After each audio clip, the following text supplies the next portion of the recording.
President Trump has unveiled to Congress how many US troops are stationed abroad. Only the biannual White House report omitted some key figures. In the paragraphs talking about Afghanistan, Iraq and Syria, not a single number was given. Troop numbers were disclosed, though, for Jordan and Lebanon. The omitted figures come as a surprise, given that the US Defense Secretary apparently revealed them himself a few months ago. We have approximately 11,000 troops in Afghanistan, and that is seen in our addition of over 3,000 U.S. troops arriving now and in the coming months to extend NATO's advisory effort to Afghan troops that are currently without. The number for Iraq is 5,200, and the number for Syria is 2,000. When the White House provided figures on troop involvement abroad 6 months ago, some were surprised. A number of US lawmakers had no idea that American soldiers were stationed in Niger. But I didn't know there was 1,000 troops in Niger. You heard Senator Graham there. He didn't know we had 1,000 troops in Niger. Did you? No, I did not. And according to a report by the US military journal Stars and Stripes, as many as 44,000 US troops stationed across the world are not tracked by the Pentagon. That's of 1.3 million in total. Around 300,000 US personnel serve outside of America in more than 150 countries in the world.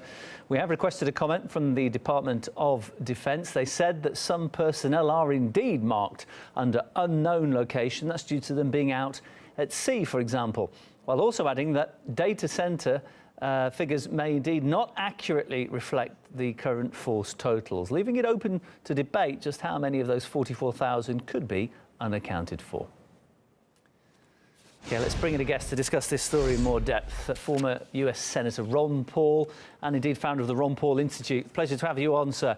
What do you make of the fact the numbers were not unveiled by the White House? Basically just numbers of troops missing. What could possibly be the reason behind this? Well, unfortunately, we don't get like surprise. It's sort of the routine, especially with the new administration, because the president has stated that he wants to keep everything under his vest, because he doesn't want people to know, and he believes that's proper policy. But it's not good law, because the Constitution said he's not allowed to send troops around the world without the people and the Congress knowing about it.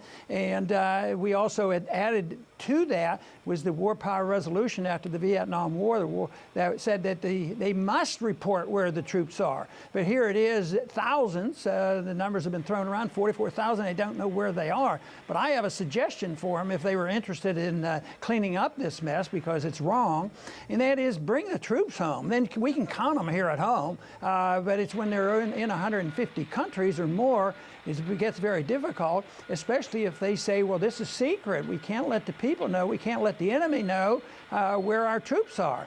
So they put the American people in the category of the enemy, because we're not allowed to know. And my institute, and I've been in Congress, and I've been on the Foreign Affairs Committee, I'm not allowed to know. And you just quoted a couple that are supposed to really know what's going on. They may be very happy and satisfied with it, but they still don't even know what's going on. So it's really government out of control. But it's what this reflects is a foreign policy that our institute, the Ron Paul Institute, disagrees with. We don't think it's in our interest. We don't think it's in interest of our security, and we don't believe this brings peace, and we don't bring it prosperity. So we have practical reasons and legal reasons why we don't think these troops should be overseas. And if there's any of them overseas, we should know exactly where they are, because who knows? They may be shooting off guns and bombs and drones and getting ourselves into a mess that we don't want to be in. Now, James Mattis had blamed this problem previously on the fact that he inherited it. It wasn't a very good system. That's why they didn't know where troops were. Let's just have a listen to what he said.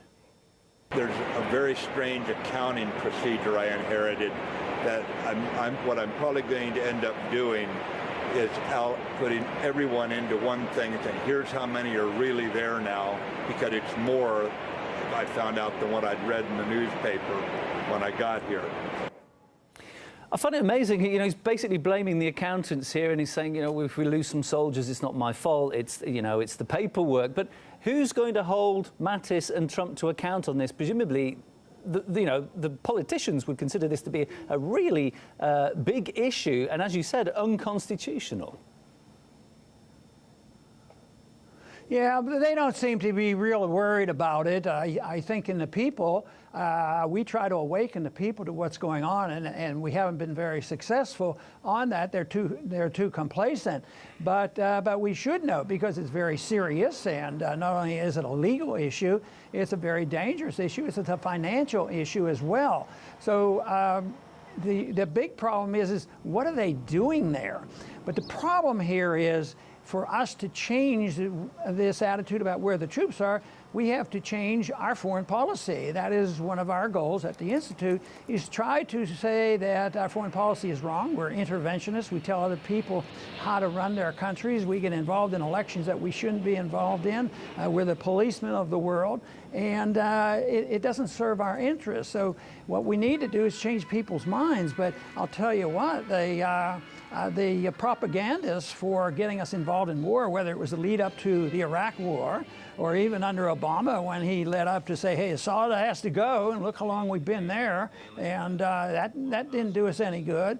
But the propaganda by the deep state, because they have a lot of control of the media, they have a lot of control of the money, the military-industrial complex has a lot of influence with the members of Congress and big bucks. But my theory is it's all going to quit, because empires like this end because you end up either getting into a deep problem overseas or you run out of money. I think we're going to run out of money, because we really have, but our credit is good still with foreign governments and foreign central banks, because we print money like crazy and still everybody takes it, but less so than they used to. And I'm very much aware of that, and that sort of is the signs that eventually that will change our foreign policy, and also the runaway welfare spending, which should be a goal if you want to live in a free society.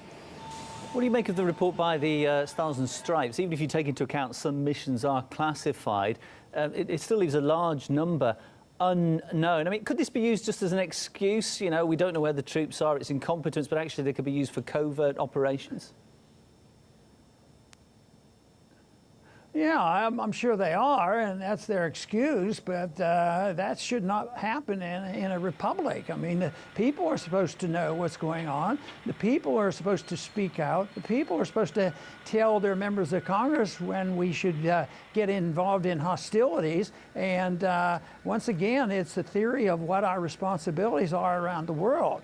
And that is not what we accept at the Institute. We believe that our role should be to develop friendships and trade with countries. Every country in the world is imperfect, including ours.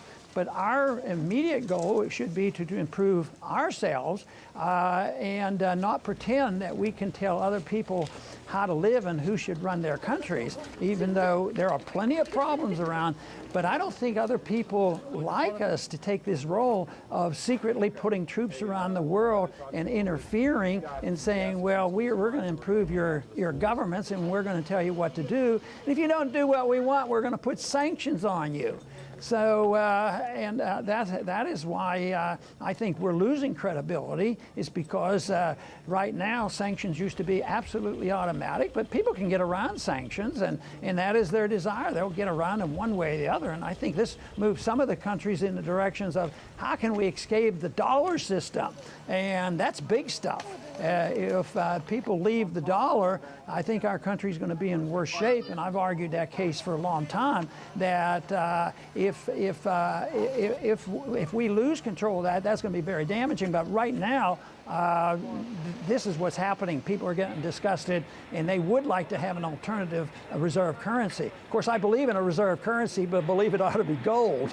I don't believe it should be done by any politician or any government. It shouldn't be fiat. It shouldn't be just printed money. That's how governments really get into trouble, and they overextend, and they live off debt. And you can't live off debt forever.